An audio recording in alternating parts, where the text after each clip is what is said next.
must continue. But basically what I'm saying is you don't know nothing. You know what I'm saying? But in order for you guys not to look at me like I'm a hothead, if I'm a hothead, I got a reason to be a hothead. I don't put up with bullshit where you get disrespected and put down and gotta deal with shit, when you really don't have a choice to. When you get older, you kind of make up your own mind and you just like, I'm not gonna deal with it. I don't deal with drunks.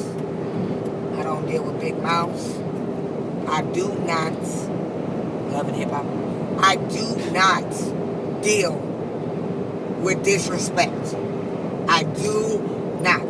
Consequence, shout out to Consequence. Cocky motherfucker. But I don't deal with disrespect at all. And I have, who the fuck does? And some people are willing to, walk away from it. And some people don't. My respect to me almost means more to me than money does. You know what I'm saying? But it is what it is. You learn me, you learn why I am the way I am, where I come from, why Pretty P does what Priscilla does. And that's just it. So right now, we on our way to Lido. We're gonna go see my pops. And we're gonna go pay my respects to my mother. Since I won't be here on my birthday. Let me just tell you guys how I found out what happened at that moment. I had a show in Cincinnati. And I got there and, I was supposed to get paid, but she had Western Union did and sent it to the wrong number, so nobody knew it. So she didn't have my money when I got there, but I was like, you know what, I'll get it from the club or whatever. You know what I'm saying? I wasn't tripping. But that whole day, I wasn't feeling right. But that whole week, I had been calling my auntie, who my mother lived with in Milwaukee. And they wouldn't answer the fucking phone for nothing. They would not answer that phone. And I know you see me calling me. Ain't nobody that busy in the fucking world. I don't give a fuck what you say. You don't answer the phone. You don't choose to call somebody back. It's a choice. But with all the traveling and all the shit that I gotta do, and I can still find time to call my family or check in with my friends or whatever the case may be. And it may not be every day, but I do. They don't do half the shit that I do. And they would not answer the phone. So when they didn't answer the phone, I was already starting to I already knew something. And they wouldn't call me back.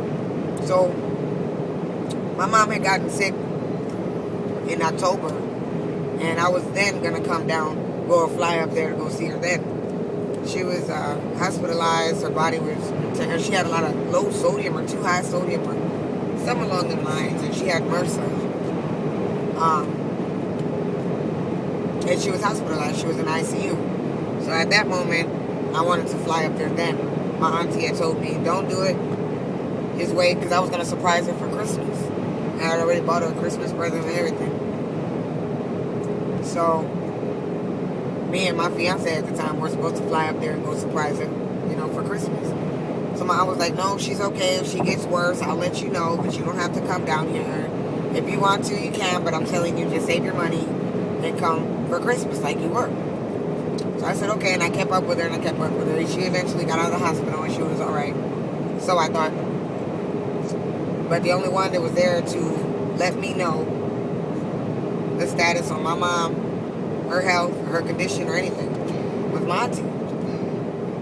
And my auntie told me that she was okay. So why wouldn't I not take her word for it? You know what I'm saying? But that whole week I was calling Nancy. So I get to Cincinnati, and I'm just not feeling myself at all that day. I'm not feeling myself. I was bothered.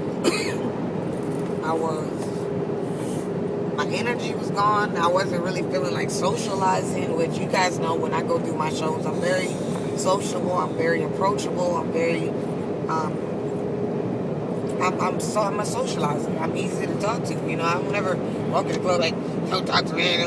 But that day, I wasn't feeling like smiling. I wasn't feeling like mingling. I wasn't feeling like nothing, but I knew I had a job to do. So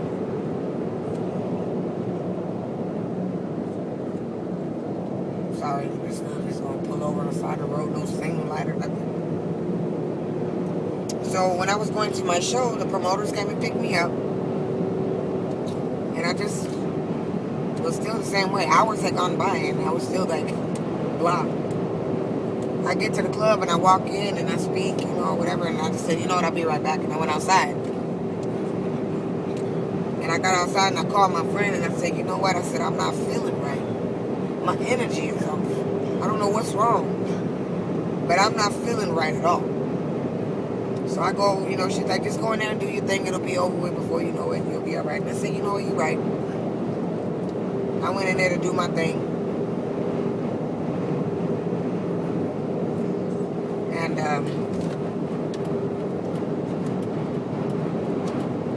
I ended up going in there and I was like sitting there for hours. They told us at 11 o'clock to get ready. It was pushing 2 o'clock and I still hadn't gone on. So by this time, I'm already not feeling right. And then on top of that, you got me sitting here.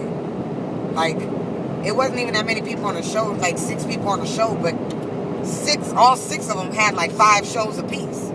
Where the fuck they do that at? You know what I'm saying? Like, number 1 would come out, and then number 2 would come out, and number 1 would go back in the back and get dressed again, and she would be number 3. So number 1 just became number 3. And then while number 3 is on there, you know, number 4 is getting ready for her set, which she's number 7 as well, and number 12, and number 27, and 39. But it was 2 o'clock in the fucking morning. I said, you know, this is some bullshit. I asked them repeatedly, do you have my music? Because we sent it to them so that they can get it on a disc. We got it. We get there, they ain't got my music. So I'm like, how the fuck you don't have my music? It's already 2 o'clock in the fucking morning. You got me waiting here, dressed, sitting here trying to be patient.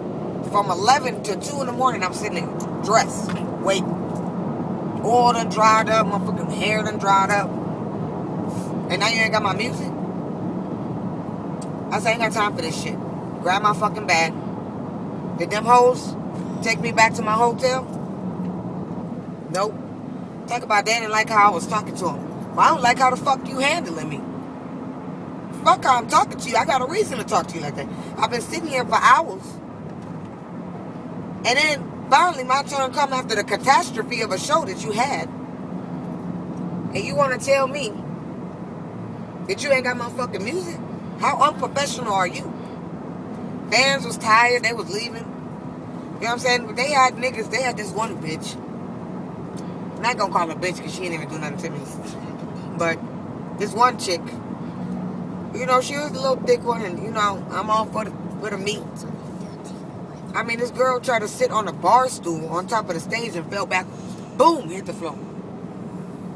You got me waiting for this shit? So we got into it. I was like, I'm out of here. I had these 2 women that, you know, really good to me. And they're older women. They're not young, like 20-something years old. They're not that old, but, you know, they were like, P, let us get you out of here. And I normally don't ride off. This is a church that my mom went to when she was a little girl. And she took me to, and that's the church that my grandmother, we took her to. You know what I mean? My bad. I don't mean to just jump off the scene, but we are now in Lytle. Look at our police station.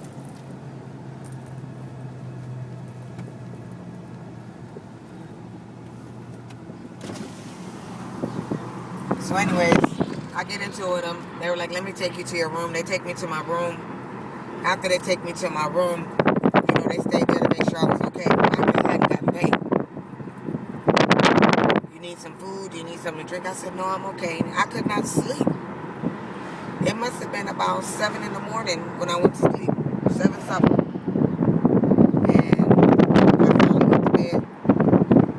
My same followers, you know, they came and picked me up. They came and picked me up. My Aunt Sylvia calling me right now. And they were like, let us take you to eat, and then we'll take you to the airport. Did the promoters think they call after they take you to the airport? You know, after the show, regardless if I was there or not, you know what I'm saying? You should want to take your performer back to the show where they came from, period. Here go the little coppers. So afterwards, we go. They come pick me up. We're gonna send you back.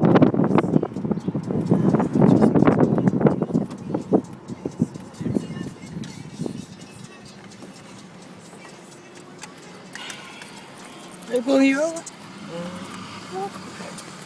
This is the bitch assness with the Lido Police Department. Where's my ID? Give me this. Watch this. They can't stand me.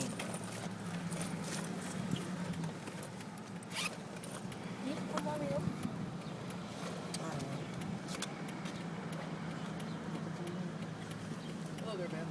How you doing? Hello there, how you doing? The reason your sticker's expired here, Okay. inspection sticker expired last day of February. Okay. Can I see your driver's license and proof of insurance? Give me that.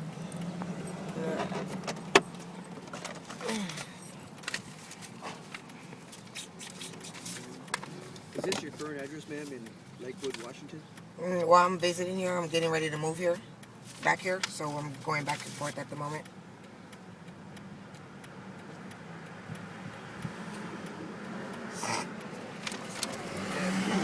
So are you driving someone else's vehicle?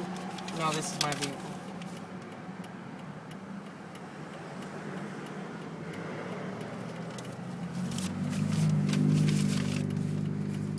And do you have a telephone number you can be reached at Monday through Friday, 8 to 5? 210 Okay. 505 Okay. 7